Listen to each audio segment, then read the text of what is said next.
তো hi friends, তোমাদের এই চ্যানেলে অনেক অনেক স্বাগত। আশা করি তোমরা অনেক ভালো আছো, সুস্থ আছো। আর ভিডিওগুলো দিতে না আপলোড করতে আমার অনেক দিন সময় লাগলো। তার কারণ প্রথম কথা হচ্ছে ক্লার্কশিপের পরীক্ষা ছিল, তারপরে হচ্ছে আমার চোখের একটু প্রবলেম ছিল। তো পুরো সব ভিডিওগুলো আপলোড করতে খুব সময় লাগলো, খুব দেরি হয়ে গেল। যাই হোক, আমি দুর্গাপুজোর থেকে পরপর করে সিরিয়ালি আপলোড করতে শুরু করব। তো অলরেডি আমি সব ভিডিওগুলোই আমার লেট আপলোড হচ্ছে। তো এটা দুর্গাপুজোর নবমীর আমি ঘুরতে গিয়েছিলাম আমাদের ব্যারাকপুরের মধ্যেই। তো ওইখানে ব্যারাকপুর চিড়িয়ামোড়, তোমরা যারা যারা চেনো ব্যারাকপুরে, তো ওইটা হচ্ছে ওইখানকারই প্যান্ডেল। এখানে বিশাল বড় করে আর কি পুজো হয় এবং পুরো মাঠটা জুড়েই আর কি মেলা হয়। তো এখানে দেখতে পাচ্ছ নাগরদোলনা আছে, সব অনেক অনেক কিছু এসেছিলো। তারপরে ওই সেই ময়ূর এসেছিলো। তারপরে প্যান্ডেলটা কিন্তু অসাধারণ করেছে, খুব সুন্দর করেছে। আর এখানে দেখো নাগরদোলনা, এটা খুব ট্রেন্ডে চলেছিল। এই ভিডিওগুলো পরে আপলোড হচ্ছে, তো সবই তোমাদের এক এক করে আপলোড করতে থাকবো। লক্ষ্মী পুজো সবই কী করবো বলো, এত সমস্যা ছিল আমার চোখ নিয়ে, প্রচুর সমস্যায় আমি ভুগেছি। তো যাই হোক, অবশেষে ভিডিওগুলো আপলোড করতে পারছি আর একটু বেটার আছি এখন। আর হচ্ছে এখানে প্রচুর ভিড়ও ছিল, তো আমরা কোনো রকমে আর কি আমি ঢুকেছি। তো এখানে দেখতেই পাচ্ছ আমার গেটআপ, এটা আমার নবমীর লুক ছিল। আর এই জামাটা না আমি গত বছর পুজোয় কিনেছিলাম, গত বছর পুজোর আগে কিনেছিলাম, তো আবার পরা হয়নি। অ্যাকচুয়ালি কি পুজোর সময় না অনেকগুলো কাজ থাকে। এবার ছোট্ট পুজো জানোই, যে তোমরা সবাই জানো যে একদম বিধিগিচ্ছিরি পড়েছিল।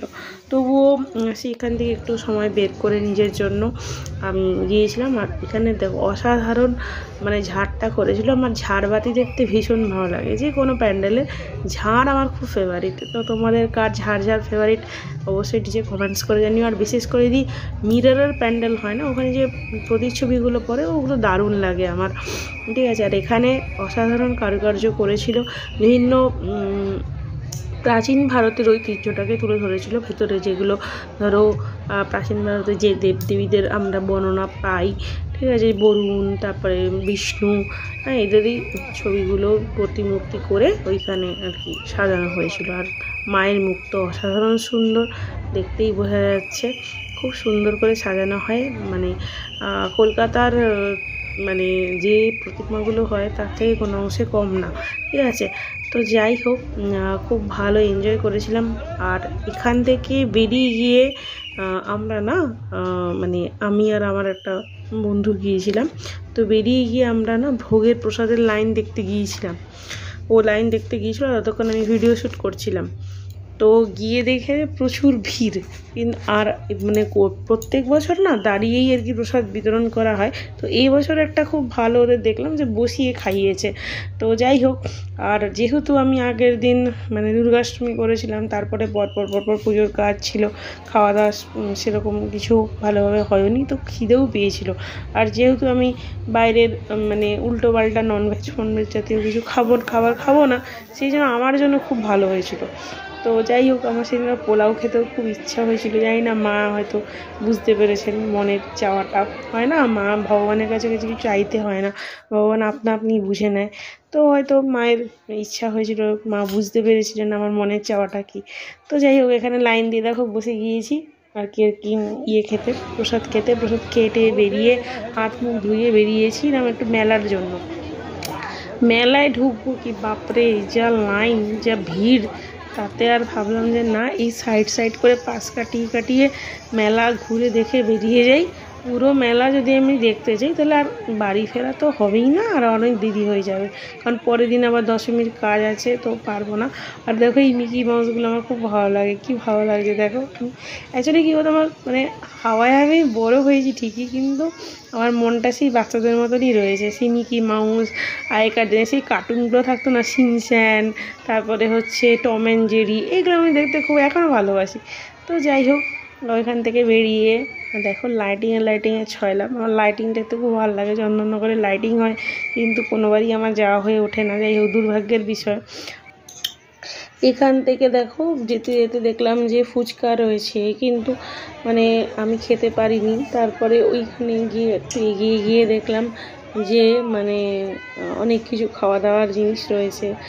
ফুচকা, পাপড়ি চাট, তারপরে এখানে গজা, তারপরে জিলেপি সবই রয়েছে, কিন্তু একটাও আমি খেতে পারিনি, কারণ শুধু তখন খেয়ে বেরিয়েছি আর পেটে জায়গা ছিল না, তো আর খাইনি।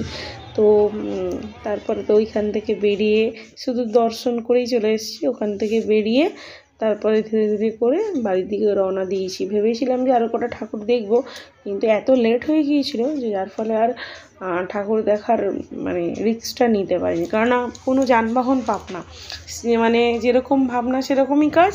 ওই পারে হয়ে আসলাম, ভাবলাম যে রিক্সা পাবো, তো দেখা গেল রিক্সা পেলাম না। তারপরে আর কী করবো, অগত্যা মধুসূদন হেঁটে হেঁটে হেঁটে আমাকে বাড়িতে আসতে হলো। যাই হোক, আসার পথে একটু পান নিয়েছিলাম, পান খেতে খেতেই এসেছি। আমি পান খেতে ভীষণ ভালোবাসি, বিশেষ করে মিষ্টি পান উইদাউট সুপারি, ঠিক আছে? সুপারি দিয়ে মিষ্টি পান আমি খুব একটা ভালো খাই না, মানে পানে সুপারি থাকবে আমার ভালো লাগে না। তো সুপারি ছাড়া খয়ের দিয়ে আমি মিষ্টি পান খেতে খুব ভালোবাসি।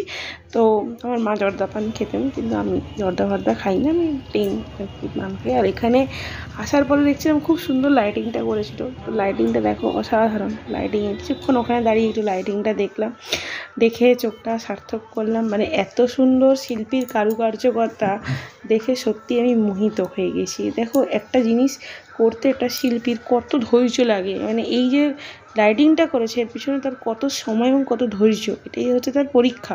এবং তার ধৈর্যের জায়গাটাই কিন্তু মানুষ বেশি গুরুত্ব দেয়, তার কারণ যত সে ধৈর্য ধরে কাজটা যত নিখুঁতভাবে করবে, তত জিনিসটা সুন্দর দেখতে লাগবে। তো তোমরা লাইটিং দেখে নিয়েছো। আর একটা কথা হচ্ছে, দেখো, পুজোর পরবর্তীকালে না পুজোর জিনিসগুলো দেখতে খুব ভালো লাগে, এটা একটা আলাদা মজার লাগে, ইন্টারেস্টিং লাগে, কারণ তখন তো সবাই আপলোড করবে না, তারপরে যদি আপলোড হয় তো সেটা একটা আলাদা একটা ফিলিংস জেনারেট করে। তো অবশ্যই তোমরা ব্লগটি দেখে বলো কেমন লেগেছে তোমাদের ব্লগটি। আর সত্যি কথা বলছি, নেক্সট অনেক ব্লগগুলো আসবে ধীরে ধীরে। অবশ্যই নতুন হয়ে থাকলে চ্যানেলটিকে সাবস্ক্রাইব করে দিও। আর যেহেতু আমি রেগুলার ওয়েতে আসতে পারি না, তো তার জন্য আমি মার্জনা চেয়ে নিচ্ছি। আর অবশ্যই নিচে কমেন্টস করো তোমাদের কেমন লেগেছে ব্লগটি। তো আজকের মতন আসছি বন্ধুরা, টাটা, তোমরা সবাই খুব ভালো থেকো। আর এটা যেহেতু পুজোর পরে আমি আপলোড করছি, যার জন্য তোমাদের কাছ থেকে বারবার ক্ষমা চেয়ে নিচ্ছি যে আমার কিছু নিজস্ব পার্সোনাল কিছু শারীরিক কোনো গোলযোগের জন্য আমি আপলোড করতে পারিনি। হ্যাঁ, ওখান থেকে ফেরার পথে না আমরা ওই হনুমান মন্দিরে আমাদের দশ মহাবিদ্যার পুজো হয়, নবদুর্গার পুজো হয়, তো ওইখানে আমরা একটু গিয়েছিলাম, ওইখানে একটু প্রণাম করে আমরা চলে এসেছি। মার্জনা করে দিও, আর হচ্ছে ভগবানের কাছে প্রে করো যেন আমি শারীরিকভাবে সুস্থ থাকতে পারি, যাতে তোমাদের রোজ ডেইলি ব্লগ তোমাদের জন্য আপলোড করতে পারি।